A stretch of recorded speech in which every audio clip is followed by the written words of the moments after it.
Assalamualaikum warahmatullahi wabarakatuh. Syukur Alhamdulillah kita ucapkan kepada Allah Subhanahu wa Ta'ala, yang mana pada kesempatan ini kita berbicara tentang adat istiadat gayo. Sebenarnya adat istiadat gayo itu diawali dari sara-sara dewal opat persagi. Yang dimaksud dengan sara-sara itu, yaitu itulah desa.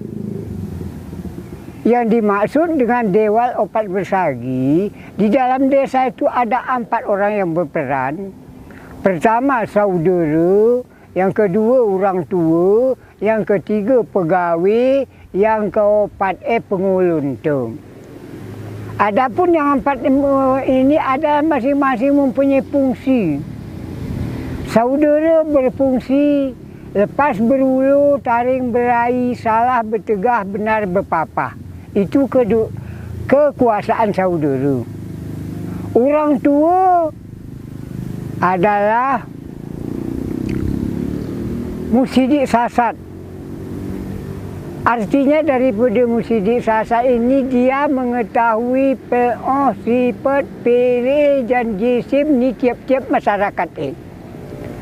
Apabila fungsi orang tua ini dapat difungsikan sebagai penyidik yang arif, penuntut umum yang adil.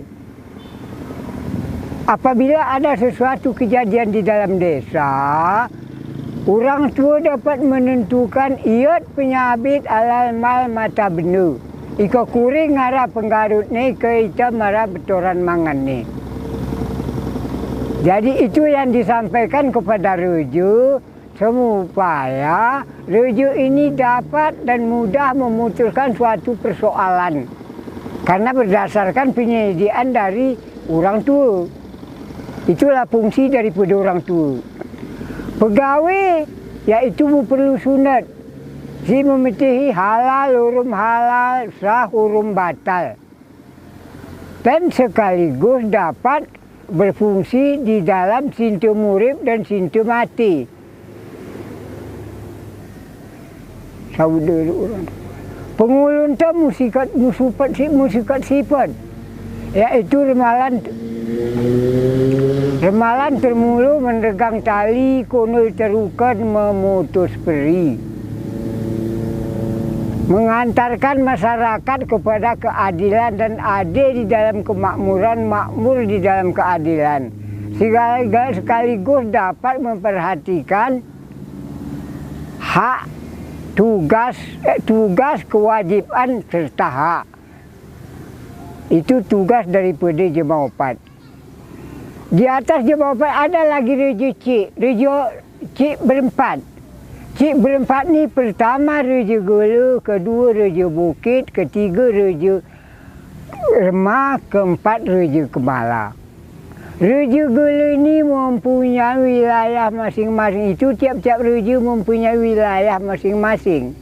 Antara lain, Raja Gula wilayahnya adalah Gula, Seri, Kampung Lempuh, Kota Bukit, itu wilayah Raja Gulu.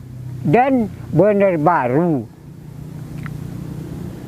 Adapun wilayah Raja Bukit, iaitu Kota Lintang, Badak, Lemih, Uring dan Pening, Pertik dan Pintu Rima, itu wilayah Raja Bukit. Pada awalnya Raja Bukit ini sampai wilayahnya kepada Tampur dan Pulau Tiga. Maka di situ ditetapkan oleh Kejuruan Putih Ambang satu kerajaan sebagai Bedel, iaitu Bedel itu pengganti Raja Putih Ambang, didirikan di sana Raja Bedel, iaitu saudara Bapak Usman Naman Bakek, itulah Raja Bedel di Tampur. Tetapi sesudah masuk Belanda, itu Tampur dipindahkan ke Kuala Simpang dengan ibu kotanya Kuala Simpang. Dipindahkan ke Aceh Timur dengan ibu kotanya Kuala Simpang. Dan bukit ini ada tangki 5. Tangki 5 ini antara lain Bukit Durin, Rejo Silu, Bacang dan Pangur, itu namanya tangki 5. Adapun arti tangki 5 ini adalah itu di dalam lingkungan kejurun, di lingkungan Rejo Bukit, itu namanya tangki 5. Dan kejurun Rejo Remah mempunyai wilayah mulai dari Rekit Dekat, Bener, Kong, Remah, Tampeng, Beranang. Itu wilayah Rejo Remah. Dan sampai ke Tiga Sagi ataupun Belangjerangu sekarang, itu masih di bawah kekuasaan Rejo Remah. Itu Rejo Remah. Jadi kalau Rejo Kemala itu wilayahnya daerah Rekit Gaib dan sampai ke Terangun. Itu wilayah ke Rejo Kemala. Di atas Raja Ampat ini ada 7 yang berperan. Yang pertama Kejurun Belang, yang bertugas sebagai mengurus di bidang pertanian. Yang kedua Kejurun Dagang. Kejurun Dagang ini dia tugasnya urusan di pasar. Kebersihan, keuangan, pajak, itu urusan Kejurun Dagang. Dan apabila datang orang merantau dari wilayah, dari luar daerah, kalau datang ke Gayo Luas harus melapor kepada Kejurun Dagang. Apabila orang yang datang ini ingin mempersuting gadis Ayu Gayo, dia harus mempunyai rekomendasi dari Kejurun Dagang, baru Imam Bali mau menikahkannya. Itu tugas daripada Kejurun Dagang. Yang kedua Imam Bali, yang ketiga Imam Bali. Imam Bali bertugas di bidang agama. Talak rujuk itu semua dia yang memegang, tetapi bagi orang yang datang merantau. Kalau orang datang merantau dari daerah lain kemari, ingin berkahwin di Gayo Luas, itu dinikahkan oleh dinikahkan oleh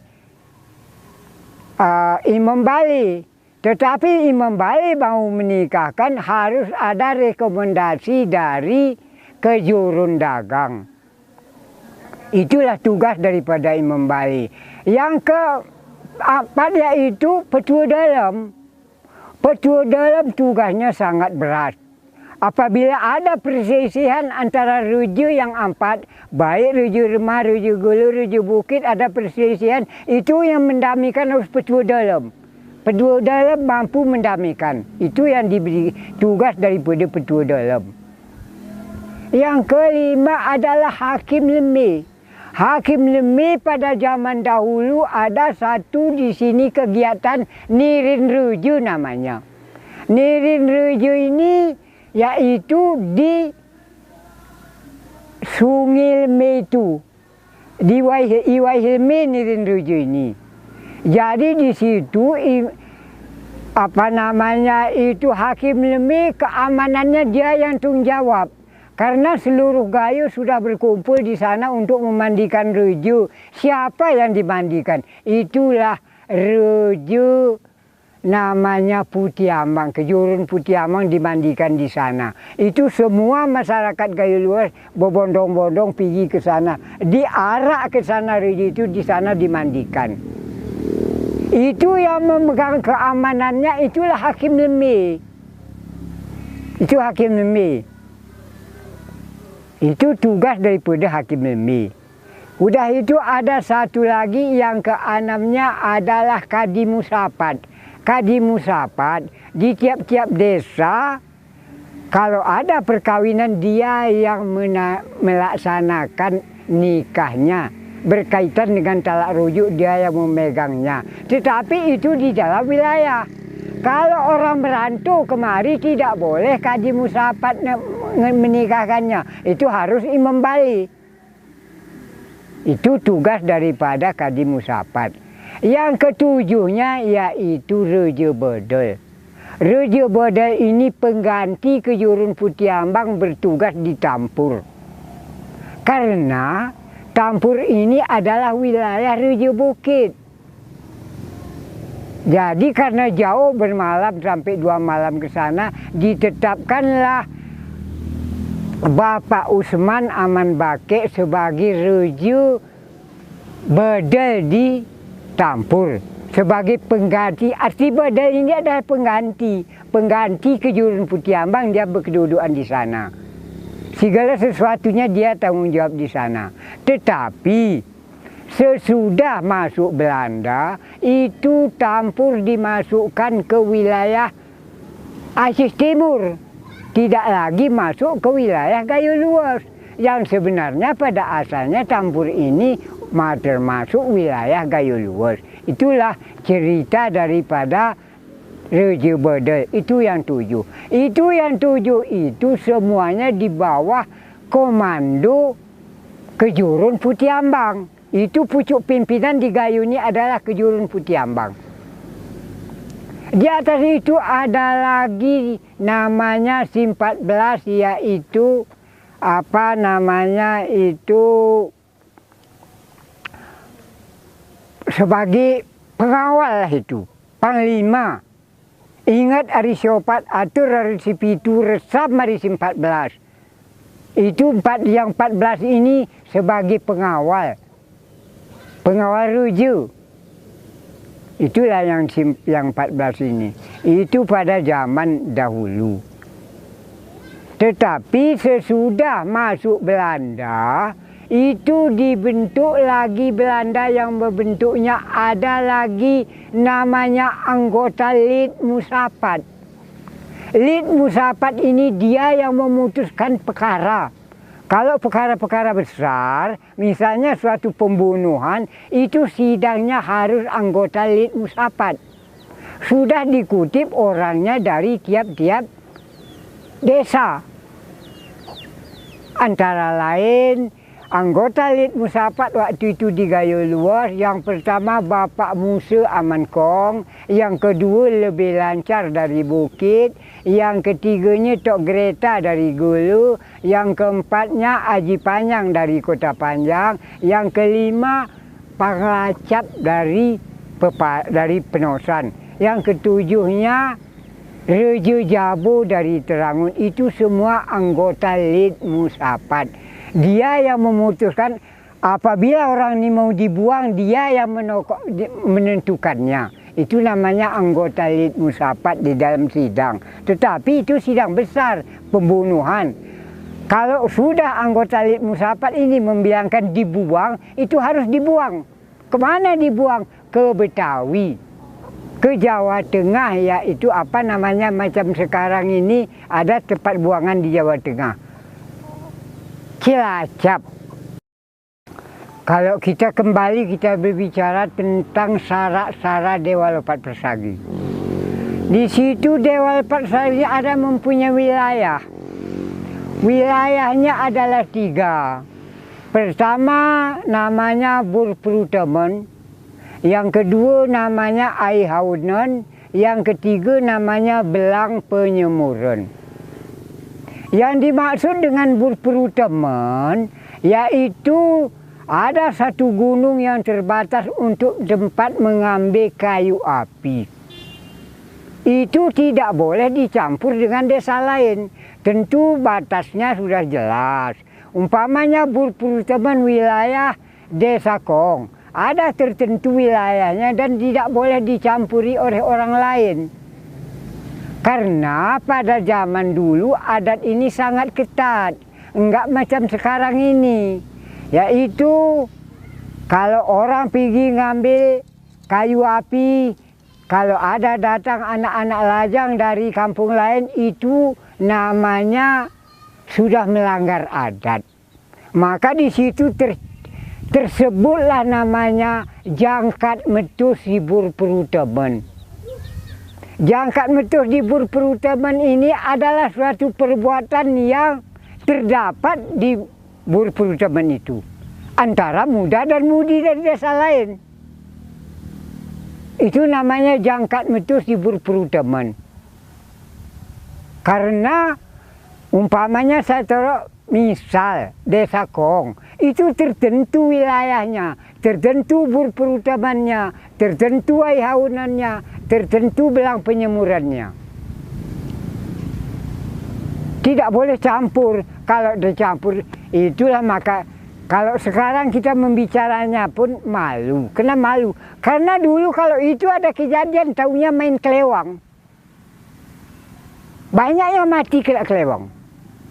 Karena itu udah pantang. Misalnya dari desa lain datang ke wilayah desa satu desa. Misalnya dari Remah datang ke Rikit dekat. Ada wilayah masuk ke sana. Itu kalau kejadian itu nanti bahaya. Jadi oleh sebab itu, itulah fungsi daripada berperutaman. Yang kedua, fungsi daripada aihaunan. Aihaunan itu dalam satu kampung itu ada sungai. Ke situ orang semua mengambil air. Mengambil air ke sana semua. Tempat mengambil air ini pertama namanya coran. Yang kedua namanya labu. Baik itu labu Konul maupun labu Kelalang itu tempat air. Karena pada zaman dulu tidak ada macam sekarang ini. Sekarang kan sudah istimewa. Setiap rumah ada bak, ada keran. Dulu nggak ada. Air begitu diambil dari telaga itu diminum langsung. Nggak apa-apa. Apa kata orang Jawa? Orang opo-opo iki katanya. Jadi kalau sekarang ini nggak ada lagi. Jadi tempat aihaunan ini nggak boleh sembarangan orang campur ke sana. Misalnya ini aihaunan orang benar. Tidak bisa orang Remah masuk ke sana. Itu nanti masuk ke sana, itu nanti menjadi permasalahan. Kenapa permasalahannya? Karena itu bukan wilayah dia. Karena itu nanti berujung kepada perkelahian antara muda dan mudi. Umpamanya di situ tentu tempat aihaunan ini tempat anak gadis mengambil air, tempat anak gadis menyuci kain, tempat anak gadis mandi. Jadi kalau datang pemuda dari kampung lain itu nanti menjadi masalah besar. Maka di situ bisa nanti jatuh kepada perselisihan. Itu namanya aihaunan. Yang ketiga namanya belang penyemuran. Belang penyemuran ini dulu tidak ada mesin padi. Di situ kita kalau menyemur padi di situ, khusus orang itu di situ. Satu kampung itu ke situ nyemur padi. Tidak boleh dicampuri oleh orang lain. Karena pada zaman dulu itu semua ditentukan oleh kejurun belang. Kejurun belang yang berperan itu menentukannya itu. Mana batas wilayahnya itu harus tertentu. Itu bukan urusan kejurun dagang, urusan kejurun belang. Nah, sampai di situ urusan namanya berperutaman, aihaunan, belang penyemuran. Itu dalam zaman dahulu sangat berfungsi. Tidak boleh itu dimain-mainkan. Tetapi sekarang ini nggak bisa lagi kita pegang. Karena sudah bercampur baur. Maka oleh sebab itu, adat itu sekarang ini kemuniannya tidak ada lagi. Karena sudah semua dirobah.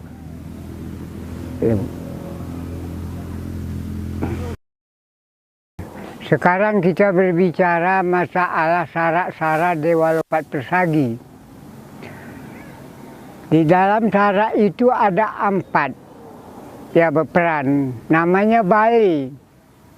Pertama Bali Samsu, yang kedua Bali Gading, yang ketiga Bali Putri, yang keempat Bali Kekasihan. Itu jadi yang pertama tempat orang berkesenian. Jadi yang kedua tempat orang anak-anak bermain-main. Seperti main galah. Banyak permainan yang dimainkan itu namanya Bali yang kedua. Bali yang ketiga tempat termasuk tempat kandang-kandang kambing ataupun kandang-kandang biri-biri. Yang keempat, balai yang keempat itu adalah di atasnya tempat mengaji, di bawahnya tempat berseni, yaitu seperti belajar bersamaan, itu di bawah, kalau di atas tempat mengaji. Itu balai yang keempat, itu yang dinamakan. Pertama balai Samsu, kedua balai Gading, ketiga balai Putri, keempat balai Kekasihan. Itu yang disebut namanya balai opat. Itu di Gayo Luar sini ada balai empat, yaitu itulah balai yang empat ini. Balai ini sebenarnya hampir sama kedudukan dengan sagi. Sagi uken, sagi toa, sagi bor, sagi palu. Itu kalau kita fungsikan itu bisa kita samakan dengan balai.